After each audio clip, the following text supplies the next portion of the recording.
ಇಲ್ಲಿ all India radio signature tune ಇದೆಯಲ್ಲ, ಅದನ್ನ ವಾಲ್ಟರ್ ಇವ್ರು ಕಂಡಿಡಿದ್ರು ಅಂತ ಹೇಳಿದ್ರಲ್ಲ, ಇವ್ರ ಬಗ್ಗೆ ಸ್ವಲ್ಪ ಕಂಪೋಸ್ ಮಾಡಿದ್ರು. ವಾಲ್ಟರ್ ಕೂಫ್ಮನ್ ಅಂತ, ಹಿ ವಾಸ್ ಇನ್ ಜರ್ಮನಿ. ಹೊಲೋಕಾಸ್ಟ್ ತಪ್ಪಿಸ್ಕೊಳ್ಳೋಕ್ಕೆ ಅಂತ ಹಿಟ್ಲರ್ ಅವಾಗಿದ್ದ. ಸೊ ಅವರು ಬಾಂಬೆಗೆ ಬಂದಿದ್ರು. He was A musician. He compose this song, this particular ಇದು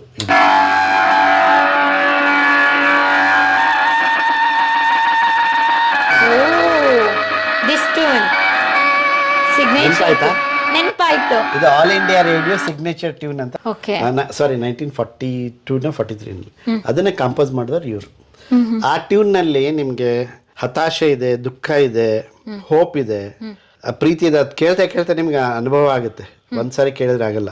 ನಾವು ಸುಮಾರು ವರ್ಷಗಳಿಂದ ಕೇಳ್ತಿದ್ದೀವಿ, ನಮ್ಗೆ ಗೊತ್ತು ನಾವು ಯಾವ ಮೂಡ್ನಲ್ಲಿ ಇರ್ತೀವಿ. ಬೆಳಗ್ಗೆ ಅದನ್ನ ಕೇಳಿದಾಗ ಅದೇ ಮೂಡ್ ಕಂಟಿನ್ಯೂ ಆಗುತ್ತೆ ಒಂದೊಂದ್ಸಾರಿ, ಅಥವಾ ಆ ಥರ ಬೇರೆ ಚೇಂಜ್ ಆಗುತ್ತೆ.